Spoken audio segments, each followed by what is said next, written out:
kind of set up like an outlook thing, but what I hope to do is dig a little bit deeper in this, and not just the outlook, but what it means to you in terms of your expectations, your opportunities, and some of the risks that you might perceive out there and how you're going to handle that. So it's kind of set up, again, in the format of an outlook. And actually, there's probably too much material here. And given that it's already been covered to some extent, I'll be able to go through some of it a little bit faster. So before I start, though, let me ask, just for the folks in this room, cow-calf producers, how many of you are expanding as we speak? Okay, probably 30% or so, 35%. How many of you think you might be expanding in the next year to 18 months? A couple more? Okay. I think that's really the key question from a cow-calf perspective. I'll talk a little bit also about some backgrounding implications and a little bit of cattle feeding, not too much, as we go through this. Let me ask another question before we start. I'm getting geared up to teach again in the spring like I usually do, so there's a couple of quizzes buried in this. But let me ask you folks, what do you perceive to be the biggest risks right now? Somebody holler it out. What are the biggest risks in this cattle deal right now? Brazil. Okay, we can talk about that a little bit more. He covered the international stuff extremely well, and I wasn't planning to do that anyway. I do have a couple slides that I'll move through, but we can talk about that more if you want as a risk factor. What else? Entry-level prices. Okay, yeah, definitely. Obviously, this question of expansion, and where we are, and we're going to talk about the cattle cycle. Again, he covered it to some extent earlier today, but I'm going to talk about it more specifically in terms of how we got where we are, which I think is completely unprecedented in this industry, and what it means for the next several years. And again, I think this question of opportunities that you perceive or not in this thing for the next few years and the risks you perceive depend on how you analyze this situation and how it impacts your expectations. So, we don't have to talk about high cattle prices. We've got them. This is Iowa prices. I pulled these from your combined market reports, and I updated it this morning with this week's average. So, calf prices, feeder cattle prices, this is the 5-market fed cattle price on a live basis. And again, we didn't anticipate being at this point at the end of this year, and I'll confess that as well, although I will say, when folks ask me, I'm not uncomfortable with where we are. We got here quicker than I thought, but the level we're at doesn't surprise me. Now, was I willing to say it 8 months ago? No, probably not. I was thinking numbers that I wasn't willing to say out loud. Now you can say about whatever you want, and so on. So, the question going forward from here is, what do the next few years look like? Or more importantly, what are your expectations for what the next few years look like? What does that mean for your opportunities and for your risks? Nobody said price risk. That's why I tried to say it. Obviously didn't do it very well. Okay, that's what you were getting at. I wasn't sure which snake you were talking about, John. Okay. Price risk, obviously that's a consideration, and I didn't know if that would come up right quick or not. So we'll talk about some risk things. Yeah. One of the things that he's mentioning here, especially these external things, and that's come up for me more and more, folks talking about, macroeconomic situation in the U.S., global market, global macroeconomic situation. Those are things that are always out there. We may have different expectations at a point in time about those. But again, those are external to the beef industry. And so as part of what I want to focus on, I'm going to briefly touch on most of the kind of market factors you would do in Outlook. But again, some of them I'll pass over pretty quickly. In terms of my expectations, and Iowa is also a member, Iowa State University is also a member of the Livestock Marketing Information Center. And so collectively, we put out various materials, including consensus forecasts and so on. These are annual average calf prices, feeder cattle prices, and fed cattle prices, just like that last chart, that first chart. From last year to this year, big increase in calf prices. Here are our current expectations for the next couple of years. Okay, I don't think we've seen the peak in this thing yet. On an annual average basis, I think will be extremely high the next couple of years, and even beyond that, particularly taking into account what our lunch speaker talked about today with the potential for the international markets. I think there's a lot of reason to be fairly optimistic for several years going forward, and I'm going to make that case again relative to how we got to where we are and what those implications are. Just by way of kind of running a survey, here's what's happened this year to boxed beef cutout. You know, last year, a year ago in May, was the first time we ever saw choice box beef over $2 a pound. We ended the year pretty close to that level, so essentially at a record level. And of course, like most other markets, cattle and meat markets, we've blown through that, pretty consistently through the year. We're back again, not quite at the summer highs, but pretty close to it here at the end of the year. If you put it in a longer term context, here's the improvement from the last few years.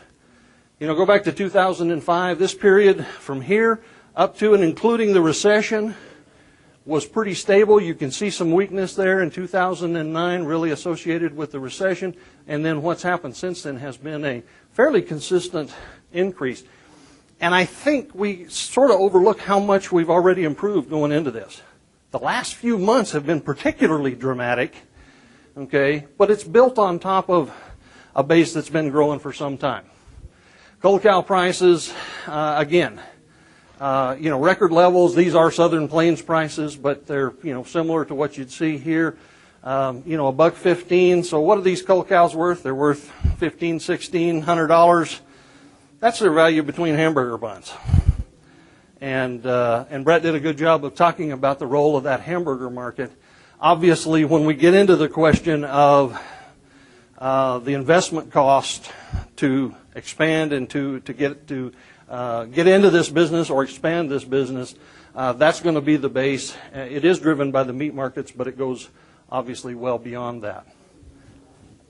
Again, you've seen some of these in various meetings already, so I won't dwell on these. But the supply side is clearly the major driver of this thing. With the all cattle inventory below 88 million head at the beginning of the year. This is a beef cow chart. It goes back even farther, bringing us to the 29 million head of beef cows we have now. And of course, we've talked about cattle cycles for 100 years, and you can see why. They're pretty obvious in an inventory sense, whether you look at the all cattle inventory or the beef cow inventory. But I want to focus on this last 18 years or so. And this chart takes those years, and we're just counting from low. There was a low in inventories in 1990. It went through this cyclical peak and liquidation to 2004.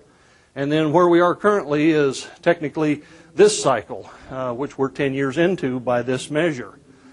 Okay, and what's important here, I think, is, again, 2014, we had 29 million beef cows.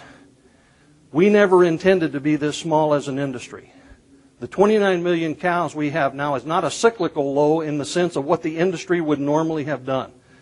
The cattle cycle is a self-correcting, inventory and offsetting price cycle that the industry goes through, sort of all else being equal. Okay? We never intended to be at this level. For the last 3 or 4 years, count backwards to 2011, that's about here. We started 2011 with 31 million beef cows. We never intended to be that low. Okay, and I'm convinced in my own mind that we would have seen herd expansion starting in 2011, regardless of how we got there, had it not been for the drought. And that was particularly severe in my part of the world, in Texas, Oklahoma, New Mexico. We're down 1.9 million cows from that level in the last 3 years. 1.5 million of those came out of my part of the world. Okay, and again, we never planned to do that. So, when you start thinking about where do we go from here, well, I'm pretty sure we're going to recover that 1.9 million beef cows that were down due to the drought. Go back behind that. This liquidation was the result of the recession combined with input market shocks. We had, huge increases in feed costs, fertilizer costs, fuel costs. This really wasn't much of a cattle cycle. It was really truncated We only added less than 200,000 cows from January of 2004 to January of 2006. This is where we started to grow from, but it got preempted by those external factors. Okay, now we're still dealing with those external factors, and we'll have other shocks, and that's where, that's one of the implications of these shocks. But this would suggest that, we started trying to grow. The last time we actually did have any growth in this industry was at 32.5 million head. Prior to that, this low in 2004 was in the 14th year of a cattle cycle. That's the longest cattle cycle in the history of this industry. And if you remember back that far, 2004, 2003, 2002, I would argue the last 2 or 3 years of that was because of drought. Regionally, we had several, kind of moved around the country, but we had severe droughts that extended that liquidation phase, again, probably farther than we ever intended to. So now we're up to 33 plus million head. Now that's my story on sort of where we are and how we got here. And what's important is, in the market signals we're seeing today, in terms of the calf prices we're seeing, is the market increasingly encouraging this industry that we are way smaller than we need to be. We need to rebuild, and we didn't get here very fast. It took a whole series of events that resulted in where we are, and because of that, I think we have every reason to believe that it's going to take a number of years to recover from it. Okay, that was the point of all of that discussion, was to get to that point, to say, I think it'll take us most of the rest of the decade. If you believe that at a minimum we need to go back to where we started trying to regrow the last time, I think we could be in expansion most of the rest of this decade if we can. Now what we want to do and what we have to do, i.e. the drought and other things in recent years, is two different things. Okay? But I tell you all of that because, again, those are the kinds of things that should be shaping your expectations about the future. If you look at Iowa specifically, as opposed to those national numbers, you have seen some changes over time. You had not quite a decade, but about a decade actually along here, or a little bit more, where you averaged about 1 million head. You're running a little bit smaller than that now. And I'm going to talk about some other structural changes that I think are important, again, for you to think about as producers, individually and also sort of regionally, in terms of who's going to do what. You saw this earlier. Obviously, feeder supplies continue to fall. That's a big driver. The heifer thing, I asked how many of you were in the process of expansion. This year on January 1, we had about a 1.7% increase in beef replacement heifers. The interesting thing is we've been trying to expand this number for several years, and we couldn't. Okay? Again, that distinction between what we want to do and what we have an incentive to do versus what we have to do is pretty important. Heifers on feed is down. We're waiting till January for the annual numbers to confirm that we do have herd expansion this year. But heifer slaughter is down about 8% for the year. Beef cow slaughter, as you heard earlier, is down about 18%. And it's really when you put those two together that you start to understand what we can do and and so on. Now this is kind of busy, but the blue part is heifers as a percent of the beef cow herd over on this scale.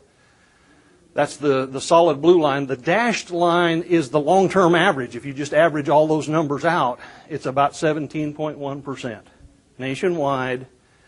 So basically, anytime you're saving less than that, you're probably not in expansion mode from a heifer standpoint. When you're saving more than that, that's one of the things you have to do to be in expansion mode. On the cow culling, again, this is net beef cow slaughter as a percent of the beef cow herd. The red line is the actual numbers. The dashed line is the long-term average, and it's just under 10%. About 9.7% nationwide is the net culling on average. If you look at the last few years, actually, if you look all the way back to 2004, the heifer number, with the exception of 1 year, has been above that long-term average. And in fact, this and other data convinces me that in 2011 and 12, as an industry in the aggregate, we continued to invest in heifers, we continued to replace heifers, because I think we really wanted to be in expansion mode, so we did that part of it. But the other side of it was, for 6 years prior to this year, cow slaughter has been elevated. Net cow culling peaked at over 12%. It's been over 10% for the last 6 years. This year it looks like it will drop down below 9%. The heifer percentage is up to almost 19%. This is the first year in 7 or 8 years we've been able to do the two things you have to do to start growing the herd. So we should have a younger herd and better genetics to give us kind of a springboard. John says the implications of what I just said was, among other things, that we've been culling old cows because we had to. Total numbers were going down. We've continued to replace heifers on the other end. We have, and I concur with you, we probably have the youngest, most productive beef cow herd, maybe ever, in this industry, certainly in many, many years. Presumably we culled and replaced on some basis so that the productivity will be very high. The quality of that herd should be pretty high. We're set to expand. In fact, I think we're set to expand in percentage terms relatively quickly, but percentage terms at the low level we're at is still a fairly slow process. Okay? So when you put all that together, January 2014, I think, is the low, certainly relative to what we're going to see for January of 2015. And I do think we will see, we are being encouraged to see expansion for the next several years. Now, again, there's a question of what we can't have to do as opposed maybe to what we can do. Now, I got to tell you, through the drought, in 2011, I thought that was the low. The drought says no, so I pushed off the low 1 year, and then I pushed it off another year, and then I pushed it off another year. I'm pretty sure this will be the low, at least for 1 year, but what's the weather going to be next year? Okay, here and other places. 2014, well, obviously we have huge, severe drought in the west that's every bit as this map indicates. And that's probably not going to change very rapidly, so that's going to continue. In the southern plains, from Kansas down through Texas and west into the southwest, 2014 was probably better than this map indicates. Our conditions right now are pretty good, or are relatively good, probably better than this map would indicate. The thing is, we've been living hand to mouth on moisture since Memorial Day. We've gotten what we needed to have a pretty good year, forage-wise, hay production-wise, but if it stops coming on a timely basis, this map reminds us that we can go back into drought very, very quickly. And that will stop whatever plans we've got in place, or if it's severe enough, could actually put us back into liquidation mode. So if you look at how this industry has changed regionally the last few years, there's some interesting things. Okay, and I'm going back to January of 2007 for a lot of reasons, several reasons at any rate, but I'm comparing, so this 7-year period, and I've done it every year as we've gone, I've looked at the percent change cumulatively in the beef cow herd inventory across the country. I have most states on here, not every state. For the whole U.S., we're down 11% as of the beginning of this year from 7 years ago. What's interesting to me now, of course, if you look in the drought states, as late as 2011, we weren't down very much, or we're even up. Now we're down. Oklahoma's still down 12%, New Mexico 16%, Texas 25%. Okay, so we're still very much down, have not recovered. In fact, that's one of the questions is sort of how much recovery we might have done this year, or how much we might have started recovery, and how much longer that might take in that area. So that's what I've highlighted is the light blue. I clearly attribute that to the drought. The interesting thing to me is this area, including part of the southeast, but particularly the Midwest. I've highlighted in red states that were all, their percentage change in beef cow numbers was greater than this U.S. average. In other words, they were bringing down the average. Okay? Why are there less cows in this part of the country? $8 corn had a lot to do with it, didn't it? Okay? And we don't have $8 corn now, but, and that's one of the questions going forward. What are the long-term implications of this? It is, I think. And, this is not a surprise. People have been telling me for years, and I've been tracking these numbers for years. One of the things I've been waiting on for several years, the last 3 or 4 years, was for the 2012 Census of Ag to be released. Okay, we only get it every 5 years, and sure enough, in that data, when you look at the percent change in pasture acreage by state, pretty much the entire eastern half of the country lost significant portions of pasture acreage. Okay, so again, that says that there are some regional implications about, relative regrowth or rebuilding of this industry. Doesn't mean you're not going to have a beef cattle industry in Iowa, but it does mean that there's some changes relative to the history. And, individually in certain locations, it's going to have some implications. This is change in pasture acreage. If you look at hay acreage, to your point, a fairly significant drop in this period from about 2005 to current time in terms of harvested hay acreage. Okay, so we've had a number of implications around the country in terms of the drought, but also in terms of some more fundamental structural kinds of questions, I think, about how our industry is going to work regionally, what's going to happen as we go forward. In general, what's happened in the U.S. is no different than what's happened in some other countries. High crop prices on a global basis moves the cattle industry to the drier parts of whatever country we're talking about. Yes, sir. I'd have to go check to be sure. Most of that's under an emergency thing. I don't know. I just have to check to be sure. Yes, sir.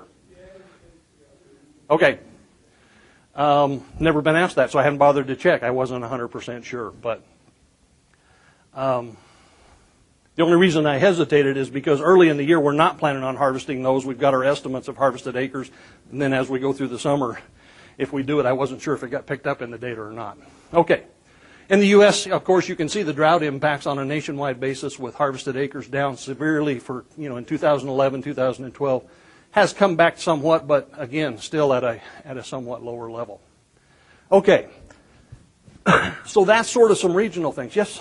It looks to me like, Derrell, that your spread, your decline in hay and forage acres is a bigger percent than that spread between the 32 million cows that we had, the same relative position in the previous cycle and the 29 that we got now. That suggests to me we don't currently have enough forage to expand the herd very rapidly. Am I right? Certainly in some areas it will be a limitation. I'm not sure that I would say that quite that strong on a national basis. And of course you got to understand that percent change in acreage we're talking about very different productivities of pasture acres here. Okay, so we got lots more acres that we didn't lose in the West, but it takes a whole bunch of them to run a cow too. And actually that makes the situation here a little bit more imperative in the sense that, pasture can't compete very well with $8 corn, but it's good pasture relative to some other parts of the country. Okay. Cattle on feed numbers, as you know, this last cattle on feed report put us slightly above year-ago levels for the first time in 26 months. Okay. That's a function of the things we do in this industry to make a smaller supply of cattle look bigger at the feedlot. Because if you're a feedlot, you have a lot of incentive to do that, right? And so we've done those things. We've slowed cattle down. We've placed some lighter weight cattle at times. We've certainly slowed them down a lot this fall. And to avoid having to replace them with those really expensive cattle.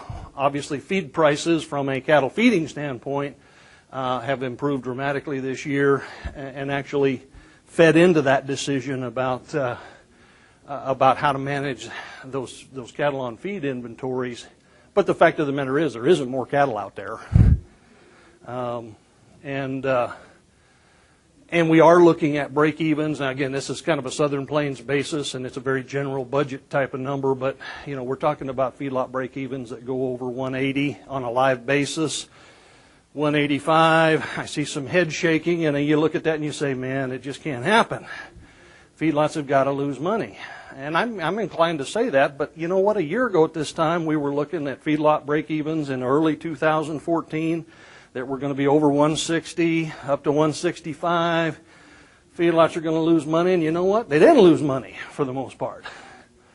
So the challenge is still there, and I think it is a challenge as to whether or not feedlots see a margin squeeze. The conditions are, well, certainly from a numbers, they are seeing a squeeze, but from a margin standpoint, it's not clear yet how bad that squeeze has to be. Brett made the comment earlier, or the observation earlier. Obviously, our capacity issues in cattle feeding in this country, excess capacity issues, have been around for a long, long time.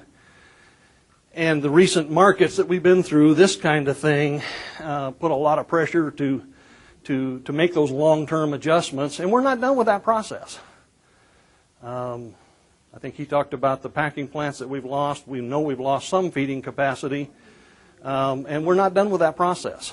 And so again, thinking about opportunities, there's these sectors, the margin sectors, feedlots and packers in particular, are going to continue to experience a lot of challenges going forward, and really hang on the demand questions about how fast we can push this supply deficit that we have, if you want to think of it that way, through the industry, and in terms of higher wholesale and retail beef prices.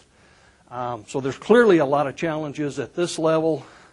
But again, 2014, all else being equal, has been a surprisingly good year from a cattle feeding standpoint. And it emphasizes the point that depending on what demand does and when it allows us to make adjustments, it doesn't have to be a loss in here. There doesn't have to be a case of poor margins, but the challenge is clearly there. A couple of other structural things. You're probably aware of this. As a percent of cattle on feed, I put Iowa and Nebraska together, just trying to look at the Midwest versus some other areas, or particularly the Southern Plains. And I did a 12-month moving average. So take out all that seasonal noise in the monthly cattle on feed numbers. A 12-month moving average going back to 1997, and you can really see how the Midwest, if you will, share of cattle feeding has grown pretty consistently over most of this time period. It's from about 23% or so in the mid-2000s up to nearly 29%. Again, this is a 12-month moving average. In the Southern Plains, I'm using the same scale over here of percentages as a share of the total cattle feeding industry. Texas and Oklahoma have dropped from, it's not as dramatic, from about 29% down to a current level of about 26%. Pretty clearly the drought has had a lot to do with this, but it's more than the drought. One of the implications of high corn prices and the things that happened with ethanol production starting in 2007 immediately, one of the implications you could read was, all else being equal, that would tend to shift cattle feeding back to the Midwest. And I think it has to some extent. I'm not sure how far it's going to go because we're seeing some modification in some of those incentives, but it clearly has had that impact. For the last crop year, starting a year ago this fall, the gap between Texas and Omaha corn prices has widened significantly. And I don't have to tell you, you got corn piled everywhere this fall, and you got issues about how to get it out of here. Obviously, with that kind of a weak basis in the Midwest, through this whole period of high corn prices, Texas prices were average of about 3 to 4% above Omaha prices. For the last year, they've been running 13 to 14% above.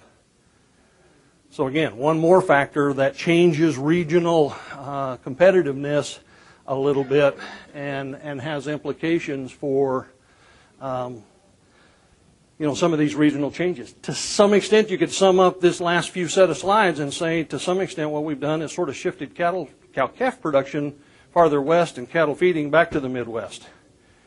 And if you're old enough to think back historically, that's kind of where all this started in about 1960. And it's worth thinking about, and it's worth going back actually and looking at some of that old stuff to understand why we did what we did in the interim period and why, to some extent, we're kind of going back that way a little bit. Again, relative to kinds of decisions that you will be making in the next few years. So, currently cattle slaughter is down 7.4% year to date using weekly data. Steer slaughter's down. We already looked at heifer slaughter being down, cow slaughter being down. We have dramatically increased carcass weights here in the last few weeks. For much of the year, carcass weights have been somewhat above year-ago levels, and back through here, most of that was just due to the fact that we had more steers in the slaughter mix. Less with cow slaughter and heifer slaughter being way down. Cattle's carcass weights on average were higher because there were more steers in the slaughter mix. It wasn't until the last couple months that we've seen the dramatic increase in steers. I don't think I put the heifers in here, but the same things happen with heifers. Obviously, there's a tremendous short-run incentive for both feedlots and packers to try to substitute carcass weight for less cattle and maintain quantity. That raises a number of issues about, first of all, how far you can push that. I think we're very near the limit of that. And just in terms of the physical size of these cattle and the ability to handle them. The other one is some quality concerns that might be an issue as we go forward. So this is monthly carcass weights for steers. And you can see from the seasonal low this year, which was about the same as last year, but we've jumped up here about 60 pounds from the seasonal low to the seasonal, well, yeah, I think it's the seasonal high. Looks like we put the high in a couple weeks ago, probably. If you average that out annually, this is not, in some sense, a new trend. We've been doing it for 30 or 40 years to the tune of about 7 pounds a year on average. But in the very short run here, we're certainly pushing that a little bit harder than that. Total beef production is down 6% right now. Probably will end the year down about 5.5% year over year. And that leads, and again, I think we've covered this. I won't spend too much time on it, but I do have another quiz coming up. So Brett made the comment earlier, you reach a point as cattle inventories continue to decline, so this is our beef cow inventory, that at some point you just can't maintain production. As you're getting smaller, first of all, you're eating your way into lower inventory, okay, because, we consume internally our productive capability, and we have to give up that consumption to expand it. That's one of the main factors of the cattle cycle. So you reach a point where you just can't keep doing that anymore, even with things like higher carcass weights. Beef production drops. If we start expansion this year, or given that we did, I'm going to say, start expansion this year, and we continue that for the next 3 years, beef production continues to fall for another year or two. Okay, so again, relative to that long story of how we got to this point, we're on the front end of it, and there's just no way we can fix it internally very fast. Okay, now that might get back to somebody's question about Brazil and other things, so we can come back to that in a minute. But the short, again, from the standpoint of what this industry can do, where are the risks? I don't think, in terms of market risk, there's any way we can tear up our playhouse very fast. Okay, now, everybody says the best cure for high prices is what? High prices. It's true in every market I know, and it's true in the cattle industry. But the speed with which high prices will cure high prices, from given where we are today, I think is, probably 4 to 6 years out. Now, that doesn't mean we won't peak before then, but I think we're talking about an extended plane. In fact, given what Brett said, there was a lot of detail that was kind of new for me in his international stuff. I have a lot of optimism about the fact that we can stay on a very high plane even after this thing peaks in some sense from our internal production decisions. So, it probably takes us until 2017, perhaps into 2018, to recover what we've lost the last 3 years in the drought.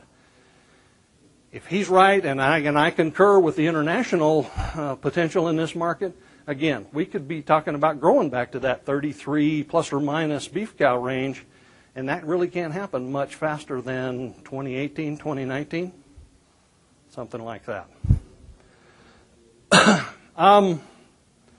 I want to say some more about other risk in just a second. There's just a summary. Now, one of the challenges in 2015, and I guess one of the risks maybe, if you think about it, is the fact that beef production will continue to get smaller, but pork and poultry will probably increase somewhat. Okay, we did get some help in the beef industry from pork industry's disease problems this year. We may still have the disease issues in the pork industry, but you don't have to save very many sows to ramp up pork production. And that's what we're going to do. And it's a question maybe of exactly how much, but It's probably going to happen. The broiler industry, same thing. They've got some challenges, but they can compensate that and lever that pretty quickly. I want to go back to this for just a second. From last year to this year, we've got a big drop in production, but through most of this period, going back to about, say 1998, we maintained beef production pretty well as cattle inventories were falling, with the exception of these 2 years. That's 2004 and 5. Why did beef production drop those 2 years and then jump right back up? Usual answer I get is BSE happened on December 23rd, 2003. That's not the reason. When we look at the export markets, we know it took 8 years to recover from BSE. In terms of U.S. market impacts, the BSE impacts were pretty much gone by April of 2004. Even then, we were pretty bulletproof to those kind of shocks. But why did beef production fall so much those 2 years? Wasn't BSE. No, wasn't corn prices, I don't think. Those 2 years were the only 2 years in the last 18, going back to 1996, that we weren't in liquidation mode in this industry. Those 2 years are an indication of what happens when you start trying to save enough heifers in the short run to rebuild the herd. And that's part of what's built in here. We started that in 2014. Well, we started it several times earlier, but we sustained it in 2014. And if we do that for the next 2 or 3 years, that's why beef production will be down here to the lowest level since the early 1990s. And again, there's really no way to avoid that, given the situation we're in. It's just going to happen. So we've got beef prices at record levels. We've been very surprised to some extent that beef demand has been as good as it was. There was a lot of concern, and still is a lot of concern, for good reason about beef demand, but I think there's pretty good reason to believe that beef demand is quite strong. We're talking about less beef, and so we're trying to find out who wants it the most. That's what markets do, both domestically and internationally. And I think what we're learning is that we've probably already priced the most price-sensitive folks out of the market some time ago, and the ones that are left are not going to give up steaks very easily. And that's what we're seeing. And I think we'll continue to see that. Again, you can see how much those retail prices have actually increased over the last several years, and dramatically so in the last few months. I'm going to flash through these really fast just to remind you that when we talk about beef demand, it's not one thing. Sometimes as cattle producers, we get used to talking about beef demand like it's one thing.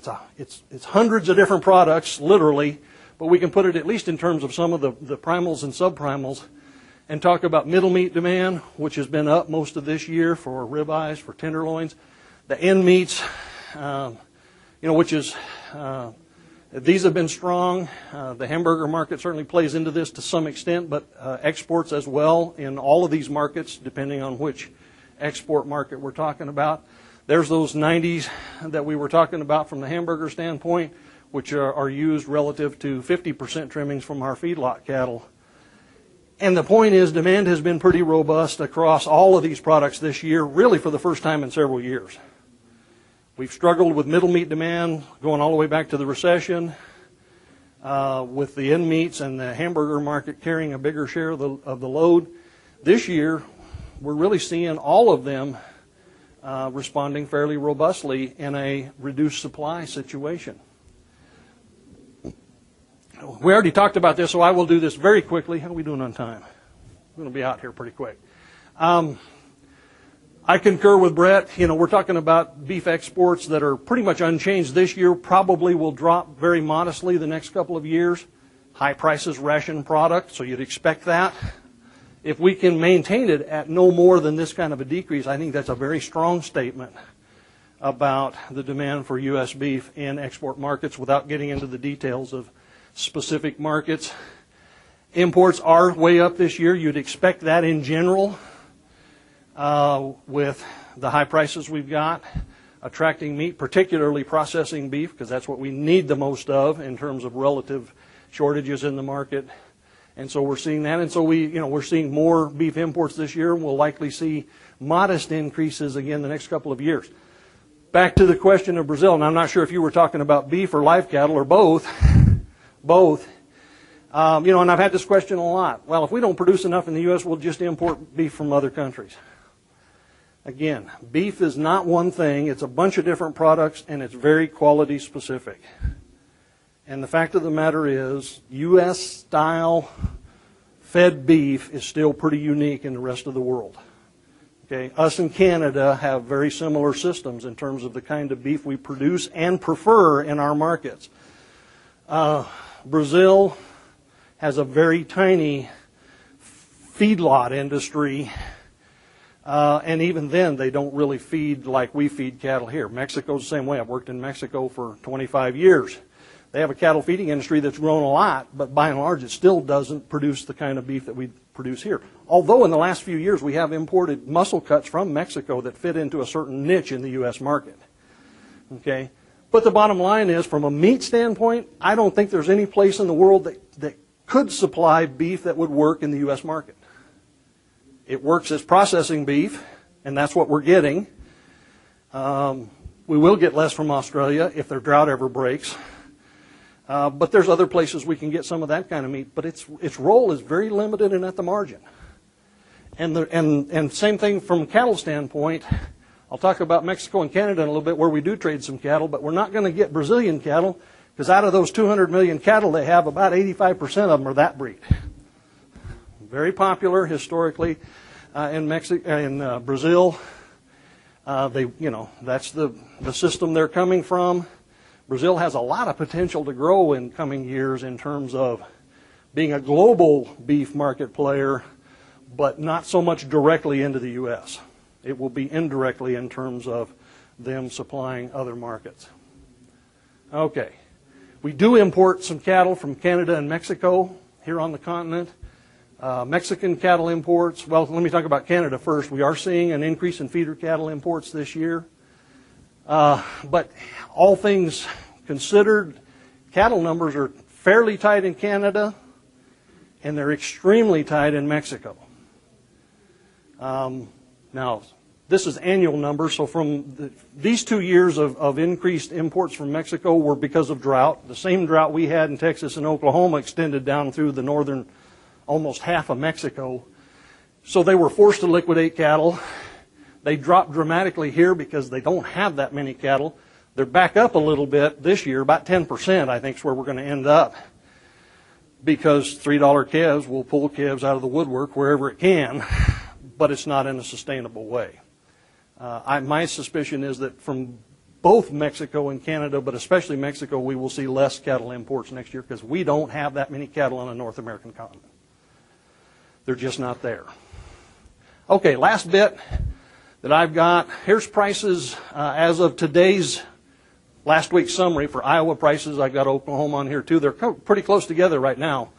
Right before Thanksgiving, our calf prices in Oklahoma were a little higher because we were still buying wheat pasture calves. And I had a different chart in there until this morning, but they're pretty much back together again now. These are the prices by weight for steers. And one of the things that I do with the stocker emphasis we have in Oklahoma, particularly winter stockers on wheat, I spend a lot of time, this is what it looked like back in September. Prices here were actually a little bit higher. We didn't have the wheat pasture on board. It took an early October rain to know we were going to have wheat pasture, and that's what sent our prices up actually a little bit higher than here, at least temporarily. Using those Iowa prices for last week's average, here are the prices from 400 to 900 pounds, total value per head, and then this is the value of gain based on the gross margin of putting weight on those feeder cattle. Okay, so there's a couple implications here. One is if you're a cow-calf producer and you can sell whatever your weaning weights will be, $1,450 to $1,650 calves, you don't need a PhD in economics to know the market's telling you to produce more calves if you can. Okay, that's pretty clear. And again, market's been wanting this for several years. We haven't been able to respond. If we can, I think we will see that kind of response beginning now, but it will take time. Despite that, and historically, most of the time when calf prices were high and the market situation really favored cow-calf production, it tended to discourage backgrounding. Okay? That's not true right now, particularly. Again, depending on what weight you start with, if you buy this 500-pound calf for this price, and you put, sequentially more and more weight on him, the yellow boxes represent 250 pounds of gain on these calves, using today's prices. Okay, or using last week's prices here in Iowa. So a 500-pound calf, if you put 250 pounds of gain on him, every one of those pounds at these prices, relative prices, is worth $1.16 a pound. What does that translate to for a backgrounding incentive for you? What does it cost to put weight on feeder cattle through the winter in Iowa with corn wherever it is now, depending on how close you are to a big pile of it? Okay? So, in general, there's been pretty good market incentives for both, obviously, cow-calf production, but also for, there's opportunities for backgrounding producers. I think I'm very close to the end of what I wanted to go through in terms of numbers. One last comment. So what's the biggest risk out there? Let me ask it again now. What's the biggest risk for cattle production right now, relative to these opportunities for cow-calf or backgrounding type production? Yes, sir. Longer term, definitely. I mean, I don't think we'll see corn prices this low indefinitely, and so we don't know what weather's going to be next year. But for a set of cattle right now, what's the biggest risk? Let's focus on that for just a second. Price risk? I think there's potential for volatility in these prices. I'm going to say it this way, and I've been actually saying it for many months to producers. In a general sense, I don't think market risk is the biggest risk you face for the next 2, 3, 4 years, given the scenarios we've laid out about what needs to happen in this industry. Now, that doesn't mean we won't have some fluctuations along the way, and it sure doesn't mean that individually you don't need to do any price risk management. Okay? That's not what I'm saying. I'm just saying that in general, I don't think that's the biggest risk out there. What's the biggest risk to keeping a $1,600 calf for the winter? That's right. You walk out tomorrow morning, he's feet up. I think the biggest risk out there right now is production risk. And I think that's where you need to direct an awful lot of your attention. I'm not saying the market risk isn't important. But, we need production. You need to make sure they stay alive. You need to make sure they stay productive. You need to make sure nobody runs off with them. I don't know about up here, but that's beginning to be a more serious problem down in my country. Okay? Little things you can do, both at the cow-calf level or in terms of stocker cattle, and the same would be true at the feedlot. These kinds of price levels tell you to do the kinds of management things you normally do, but do them a little bit more than normal. Depending on your herd, depending on your cows, if another half a body condition score next spring would get you 1% more 1% more cows bred, is it worth it? Is it worth spending a little bit more on feed? Maybe. There's not a universal answer to that. You've got to figure it out. What this market is telling us more than anything is to make decisions at the margin and push those marginal things off of some of our rules of thumb. If you can get one more calf out of whatever set of cows or 1 more percent, both bred, born, and weaned, and all the things that could change that, I think the market's telling us to spend that effort. I think the biggest risk out there in general for cattle producers right now is that whole set of things that you could call production risk. I think if you have something to sell for the foreseeable future, it's going to sell pretty well. Okay? And again, that doesn't mean you don't have to do it. I'm a marketing guy, so I'm not trying to talk myself out of a job. But I think markets are going to pretty well take care of themselves for the next few years. Now, short-term shocks, disease outbreak, or any number of things could cause short-term disruptions in the market. I think the nature of this industry is those would be fairly short-lived because there's such an underlying supply force in this market right now. So maintaining some production flexibility so you don't have to sell this week, you got 2 or 3 weeks of flexibility. Now, the longer you hold on to cattle, you get painted into a corner where you got to sell something. But being aware of those things can have a lot to do with the kind of risk out there.